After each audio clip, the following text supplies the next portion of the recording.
Hi friends, പവിത്രത്തിലേക്ക് എല്ലാവർക്കും സ്വാഗതം. അങ്ങനെ വിക്രം വീട്ടിലെത്തുമ്പോൾ വേദയെ കാണാണേ. നീ ഇവിടെ ഉണ്ടായിരുന്നോ? സമാധാനം. അല്ലെങ്കിൽ തന്നെ ഞാനെവിടെ പോവാനാ? അല്ല, നീ താലി പൊക്കി പിടിച്ച് ഇതിനുള്ളിൽ കയറിയതാണല്ലോ, പിന്നെ ഇറങ്ങിയിട്ടുമില്ല. മാത്രല്ല വിക്രം, ഇവിടെ കൊണ്ടുവിട്ടപ്പോഴൊക്കെ ഇല്ലം കടത്തുന്ന പൂച്ചയെ പോലെ തിരിച്ചു വന്നിട്ടുണ്ട് എന്ന് നന്ദിനി പറയാണേ. ഇത് കേൾക്കുന്ന ശ്രീജ, പൂച്ചയെ പോലെയാണോ നന്ദിനി മനുഷ്യൻ? വേദയ്ക്ക് നമ്മളെപ്പോലെ തന്നെ ഇവിടെ അധികാരമുണ്ട് നന്ദിനി, നീ അത് മറക്കണ്ട എന്ന് പറയുമ്പോൾ ശ്രീജയടുത്ത് ഇപ്പൊ പറഞ്ഞത് കാര്യം അവകാശത്തിന്റെ ഒക്കെ കാര്യം നിൽക്കട്ടെ, നീ ഒന്ന് എൻ്റെ കൂടെ വരണം. എങ്ങോട്ട്? അത് പോകും വഴിയെ പറയാം. അല്ല, വീണ്ടും കൊണ്ടുപോയി കളയാനാണോ എന്ന് ചോദിക്കട്ടെ നന്ദിനി. അപ്പോൾ വിക്രം നന്ദിനിയുടെ മുഖത്തേക്ക് നോക്കുമ്പോൾ, അല്ല, കൊണ്ടുപോയി കളഞ്ഞിട്ടും വലിയ കാര്യമൊന്നുമില്ല എന്ന് പറയാനായിരുന്നു. ഇത്തവണ ഞങ്ങളൊന്ന് കറങ്ങാൻ വേണ്ടി പോവാ നന്ദിനി അടുത്ത്. കറങ്ങാനോ?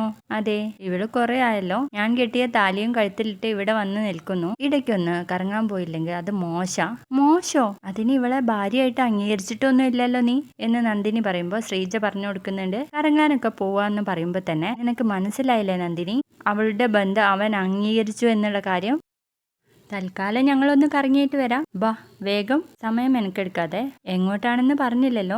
എന്താ, നിനക്ക് പേടിയുണ്ടോ? പേടിയുണ്ടെങ്കിൽ ഈ വീട്ടിലേക്ക് തനിയെ കയറിയില്ലായിരുന്നല്ലോ. അതാണ്. എങ്കിൽ പിന്നെ ഞാൻ പറഞ്ഞ കാര്യം അനുസരിക്കാൻ നോക്ക്. എന്തായാലും ആദ്യമായിട്ടൊരു കാര്യം പറഞ്ഞതല്ലേ. ഞാനെന്നാ പോയിട്ട് വരാം ശ്രീജേടത്തി. എങ്കിലേ ഞാനൊന്ന് വേഷം മാറിയിട്ട് വരാം. അതൊന്നും വേണ്ട, ഇത് മതി. ഈ വേഷത്തിലോ?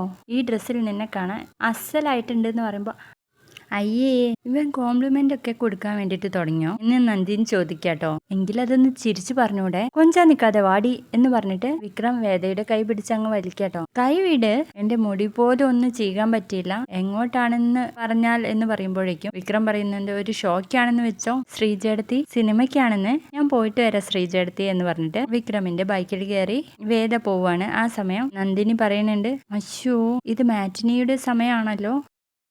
ശ്രീജേടത്തി, ഇത് കുറച്ച് കടന്നു പോയില്ലേ? എന്ത്?